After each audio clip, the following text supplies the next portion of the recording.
Sasa ya mwisho ndio hii kwamba msajili amesema hamtambui katibu mkuu wa chama chetu, hatambui wajumbe wa kamati kuu ya chama chetu. Mimi nakwambia msajili, wewe huhitaji kumtambua katibu mkuu wa chama chetu. Sisi Chadema tunamtambua katibu mkuu wa chama chetu.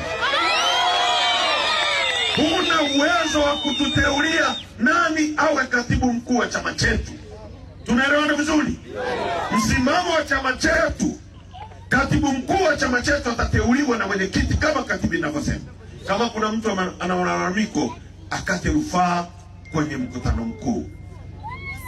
Sisi Chadema hatutabadilisha chochote kati ya yale tuliyoyafanya kwa maelekezo ya msajili. Tumemaliza, tumefunga. Akitaka aifute hiki chama kama ana uwezo huo.